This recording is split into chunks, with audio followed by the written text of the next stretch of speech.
Back at it, back again. I'm hoping this is going to work this time. No AirPods to intervene on the audio transmission. My name is Jay Marie. I'm coming at you. I'm coming to you with hopefully some resources for you to return to, some humanity for you to, experience gratitude and peace in the midst of. And while I am an artist and going to be putting this on my Patreon, I'm really excited for this to reach people I don't know.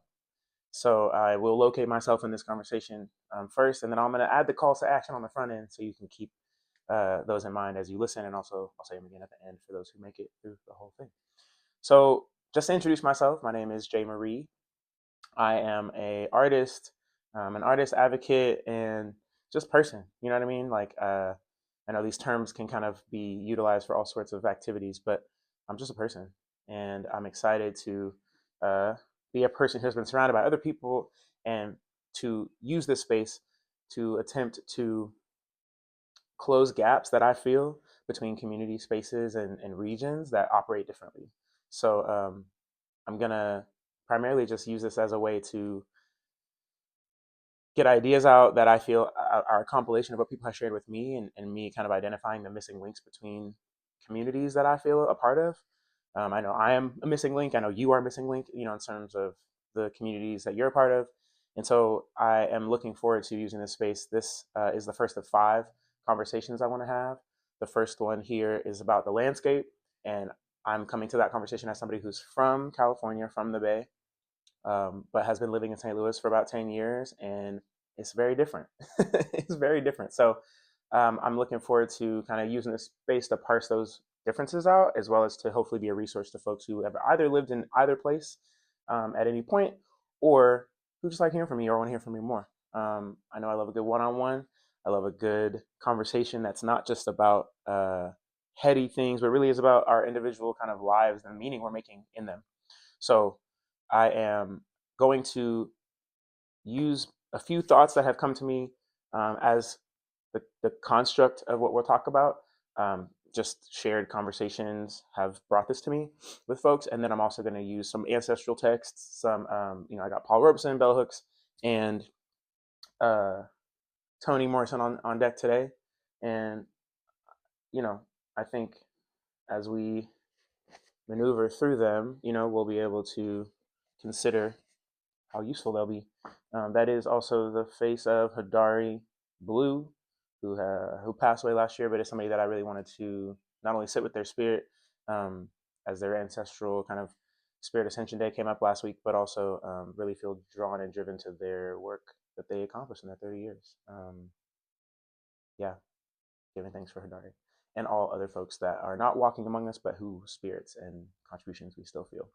So speaking to the calls to action, I want to say, because I'm coming at this from like a body, mind, spirit perspective, one where I am the body, inputs that I have is the bike work, the activity based community things that I do with folks, and the mind being kind of the advocacy and we're all watching the world spin around and the topics and the titles of all of our news coming at us. So I'm trying to make some meaning of that. And then spirit wise, I have music that I make, and I have music coming out this summer. So one of the main calls to actions is listen to that music. I hope that by listening to me, you get to see the human side of what the music will capture. The music, again, I will say, just for those who maybe have never heard me say this, the music is what feels like spirit has handed me. I don't often feel like I worked to create it. The work for me is in the like refining of the audio sounds and the refining of the access to the actual files. But Spirit handed me this information, and so I feel like I'm on assignment sharing it with y'all. And I do feel like Spirit handed me this morning, this like opportunity to talk with y'all in this format. So coming to you as a stage manager, as an organizational um, container holder, and just excited to have this space. So the calls to action again: body, do things with your body, gather in community with other bodies. Mind, don't let the mind that it seems like these social media folks and the algorithms kind of take over. Don't let them take over, right? Make sure you maintain access to your own mind and your ability to make meaning in ways that serve you and the people you're closest to. And yeah, spirit, listen to the music, fill your spirit with things that are not just despair and disdain. And speaking of despair and disdain, I'm kind of starting from the beginning now. A little intro, and now we'll piece our way towards the full content. So I want to check this because I talked for 30 minutes last time and it didn't record it. So I am going to check this, even though I want to record fully through. I just want to make sure that this first 5 minutes has been captured before I continue. All right, we back. We start from the beginning. So some things I want to introduce in this setup include what I'm calling a curriculum of posture. As a as a insight into who I'm arriving as, I want to just speak to a couple different inputs that I have so that I can explain the curriculum of posture kind of dispatch that I feel like I got from Spirit. So one is I'm a teacher, right? At heart, I'm an elementary school master's degree, rooted educator, and so I feel like I was equipping myself to speak to the little person in all of us as an adult, right? There's always a part of us that either didn't, learn the ways that we wish we learned, or people kind of spoke down to us, or we have complicated relationships to learning, right? And then there's the work of being an adult and just learning for the rest of our lives. And I think essentially there's a way that we are spoken to sometimes that really locates us as not only a product, but also part of the problem, right? Because we haven't yet found the solution individually. When we read these headlines, when we get spoken to, it feels like I feel like I'm being spoken to like a product and not like a person who is learning. So my hope for this space is that because I'm an educator at heart and always hoping to learn myself safely, efficiently, in ways that honor my humanity, that's what I'm hoping to do here. And so I'm an educator. I also like to ride bikes. That's why they're in the background. So this will kind of be a balancing of my experience outside in the streets and biking and kind of being around other cyclists, other people who are exposing themselves regularly to cars and traffic violence, if you will. And then it'll also be me trying to take a step a little bit away from the advocacy, because I think, one, I'm not grounded in an organization where I'm every single day talking to people, hearing what folks are actively doing. I'm reading the headlines like everybody else, right? My organizational work is project based. So I do have people that I'm engaged with, but I don't feel personally like I'm speaking on behalf of a movement or an identity, right? So even though I have done trans advocacy work, even though I have done racial justice work, environmental justice, all these things combined to kind of add to my past experiences, when I think about what I'm coming to y'all here with is for me to just kind of be a human and work some stuff out that isn't, in my experience, me accepting or consenting to like being a representative. Kind of that dehumanizing take that happens sometimes when you are like someone's first exposure to a new idea or a new identity. My hope is that even though I have loved and experienced such groundedness inside of like the trans advocacy movement, inside of racial justice and other specific movements, movement for Black lives, like there's these spaces that I'm so grateful to be a part of, and also don't necessarily feel like I'm speaking on behalf of them, if that makes sense, right? But those are some inputs that I have. And then the third thing I wanted to say is just some of the organizational frameworks that I've been working with that help ground what I'm bringing here. One is Black Transcendence, which I'll put some of the values and details in this write-up in the kind of context of this what is the description. And then also Black Trans Bike Experience is something I built, really just a one-off idea, but I have continued to feel like, not just because of the Instagram, but also in real life, people yearning for spaces that help them feel like they're activated towards life and not just moving and gathering in the name of death or violence or harm. So shout out to everybody who's ever come to anything on the BTBE side. Really have learned so much from y'all and excited to keep gathering spaces as they are necessary and needed. And then lastly, Fly by Bike is my latest project, where after I received found a way to acquire and received a bike teaching certification, I feel more equipped and have kind of worked with the Bike League, which is like a national 100-plus-year-old organization, to resource folks here in St. Louis, where I live most of the time, and also nationally to have a conversation about cars, bikes, bodies outside and interacting, right? So I wanted to situate this in terms of the curriculum of posture I mentioned at the beginning. 5 conversations this series will span right now, 5 maybe episodes, 5 dispatches. And the first one that I want to talk about today, they kind of came to me in this order, and I think it makes sense, even though the landscape and trials and the conversation I wanted to have came before these terms. I think they fit really well together. So the first one, in terms of the curriculum of posture, I would say the reason I wanted to talk about the landscape today is because I want to set the tone, but I think there's something about 5 postures that I've received as like dispatches that fit. So the first one being posture of discontent, right? Which is a time I think of living in the world we're living in right now as a posture that's focused on disdain. And when I say posture, I mean like the ways that we interact with each other, the ways that we hold ourselves up, and the ways that are not, um, any one person telling us how to think or feel, but there is a layer of embodied experiences that feel rooted in such a thread or spirit, right? So disdain, discontent, that feels like it really describes some of the last era, at least what I've been exposed to. Um, I'll talk about the other postures on the other 4 episode calls, dispatches. But today, because I wanted to talk about the landscape, I want to first ground in Robeson. You know what I'm saying? Shout out to Paul Robeson. I want to use this series to both read a little bit to y'all. I know literacy is a point that not all of us are maybe read as much as we want to or wish we did or once upon a time did. Maybe we're getting back into it. But I'm also trying to up my reading practice. And so I've been reading to get prepared to speak to y'all, but also to be able to look back on this and feel like I was studying, sharing from my studies. So I just wanted to share a little bit from this introduction forward in Paul Robeson's Here I Stand text, which I got from Sankofa Video and Books in DC. Shout out to these Black institutions. So in this forward, he's just kind of introducing himself, but I wanted to use it here to help partly introduce myself because I think there are some things that I resonate with and some layers of this conversation that feel resonant to me as somebody who's a streets advocate.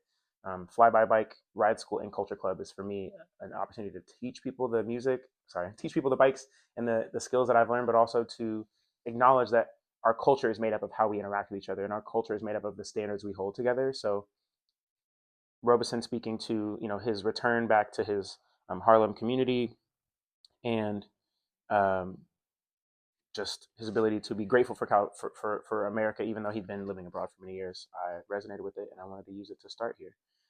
So after he introduces himself, talks about his home church, where he says, "Yes, I've got a home in that rock that I share with Harriet Tubman's family, Frederick Douglass, Sojourner Truth, members of his church." He says, "Yes, I got a home in that rock," and this is immediately following that. He says, "The streets outside are alive with the presence of my people, the rhythms of their footsteps, their laughter, their greetings to one another. I, who have heard only a few miles away at Peekskill the baying of the lynch mob, the cries for my life from hate-twisted mouths, feel, hear the embrace of love. Hello, Paul. It's good to see you. It's good to have you back. And it's so good to be back.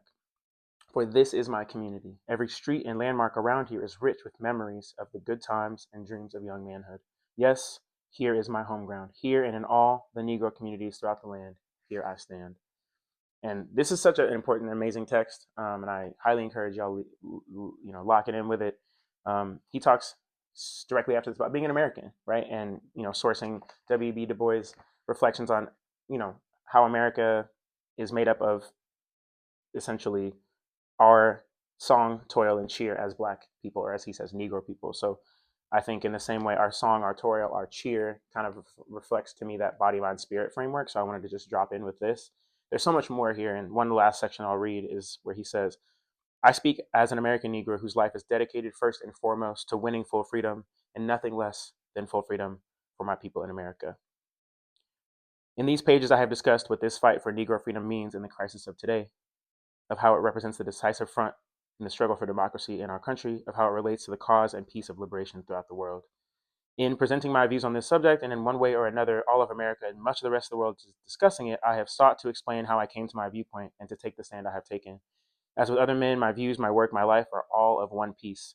For as Frederick Douglass in his deep wisdom put it, a man is worked on by what he works on. He may carve out his circumstances, but his circumstances will carve him out as well." And like I said, highly recommend working with and sitting with his words. But the reason I want to start there is because the streets are alive with the sounds of my people. You know what I mean? That's what the main thing I want to start with is like, this is me coming to y'all from a place of being outside, being with people in a way that I'm grateful for, right? And I think the politics of disdain, the posture of disdain has been one that I don't resonate with because, of course, I have experienced rage and frustration like many others, but there's this way that I feel the culture that we are of and the culture that we share with each other is one that encourages us to kind of be in the discontentedness, if you will. And my hope with this offering and these offerings that I give is that we would help turn the tide towards one of connection, towards one of trust, of human exchange and embodied energy, as we are all being worked on by these algorithms, worked on by these realities out in the world. And I think the landscape today that I want to acknowledge is like, I could speak to the voting rights gutting. I could speak to the redistricting that's happening very quickly in some of these states. And I think there is a call that I want to put out to say, yes, it is important to vote. It is important to maintain our access to or create rebuild institutions that have not yet represented us the way we are entitled to. There is a call and an important layer of us prioritizing that work. And then there's this other layer, right, where we can't vote ourselves out of certain things. And I want us to do both, hold both, right? Not to give up on the structures that we have participated in, have seen built for us, and also for us to use this as an opportunity to speak to and create something new that traces and helps us co-govern according to what we deserve and what we believe in. But it's not this vapid kind of like assuming the neighbors are going to do it, assuming someone else is going to do it, and rather we take the reins, right, for our own work. So I think because I could speak forever on some of these advocacy points or these power building elements, I think one of the main things that I've learned from the biking people that I'm around is that when you tend to your vessel, this is a lesson from Black women as well, right? Black queer folks, Black trans folks. When you tend to your vessel, you have so much more to give the world. And, I think we are in this time where, because of the politics and the postures of disdain and discontent, we are having our fear stoked, right? And so I just wanted to use some words from bell hooks to kind of anchor that reality and speak to that, because I think some people who have listened to my music know that I sing about love a lot. And I know that's my charge, is to love people, to love my neighbor, to love my block better, to love my family better.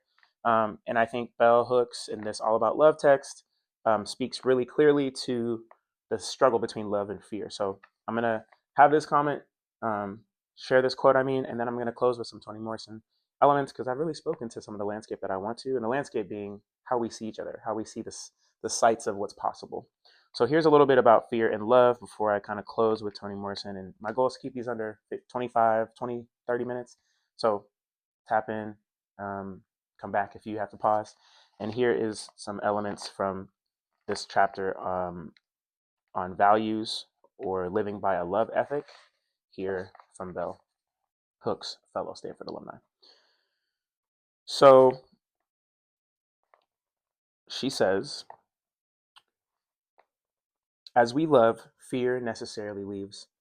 Contrary to the notion that one must work to attain perfection, this outcome does not have to be struggled for. It just happens. It is the gift perfect love offers.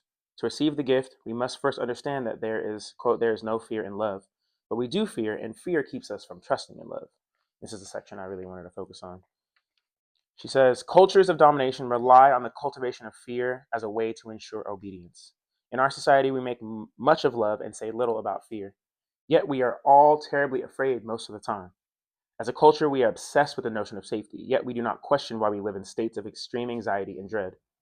Fear is the primary force upholding structures of domination. It promotes the desire for separation, the desire to not be known. When we are taught that safety lies always with sameness, then difference of any kind will appear as a threat.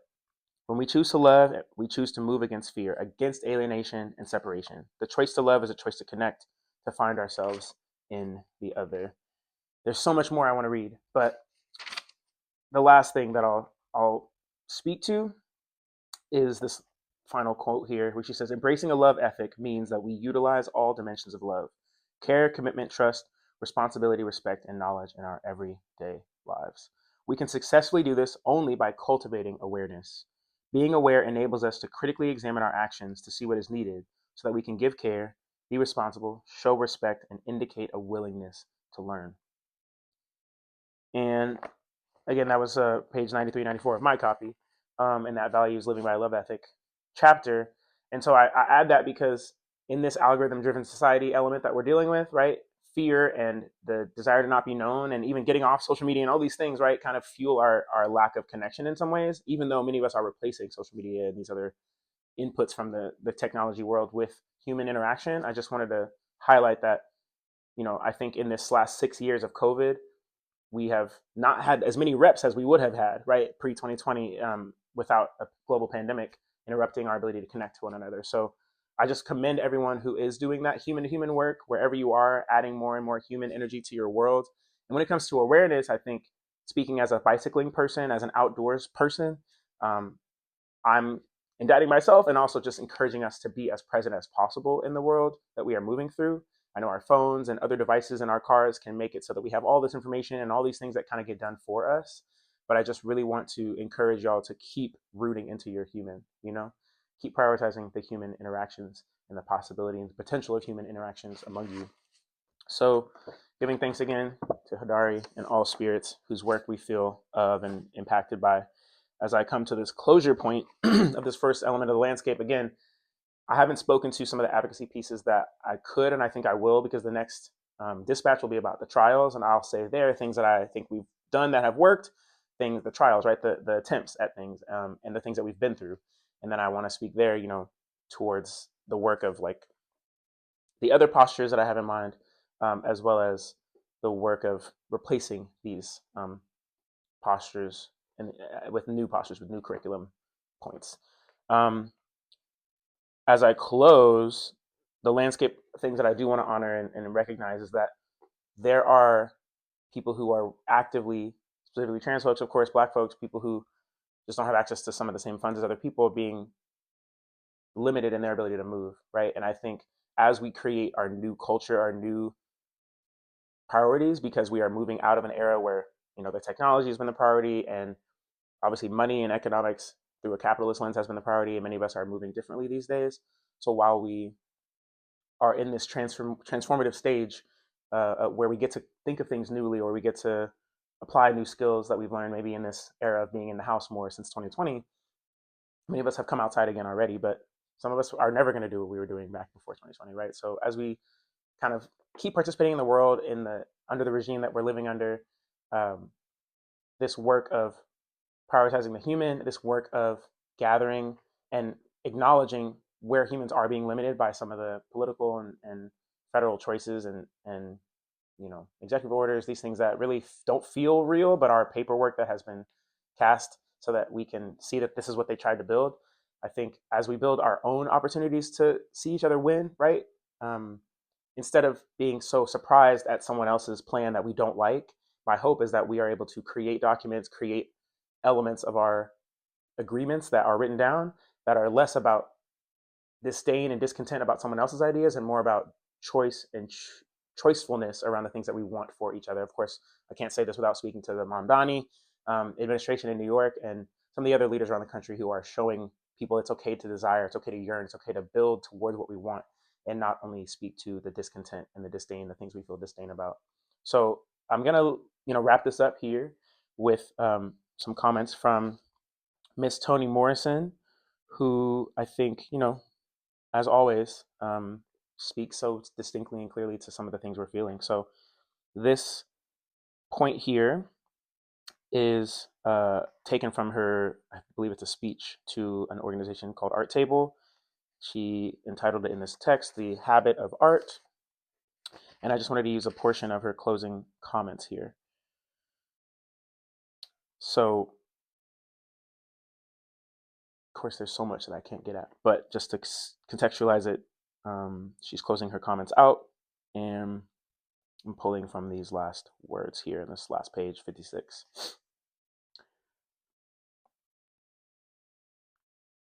It is possible to wonder whether, in spite of technical and scientific progress, we have turned to sorcery, summoning up a brew of aliens, enemies, demons, causes, quote, that deflect and soothe anxieties about gates through which barbarians stroll, about language falling into the mouths of others, about authority shifting into the hands of strangers.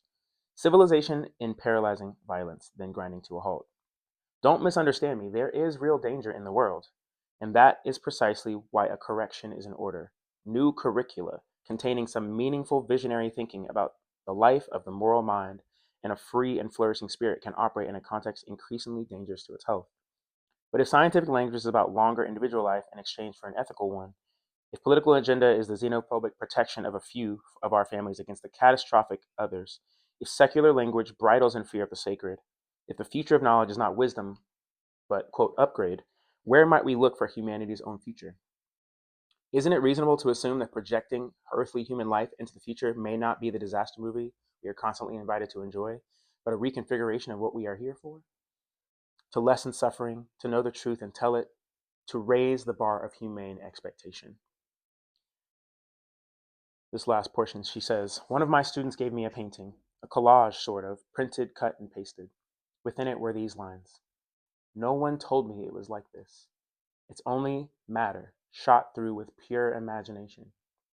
So rise up, little souls. Join the doomed army toward the meaning of change.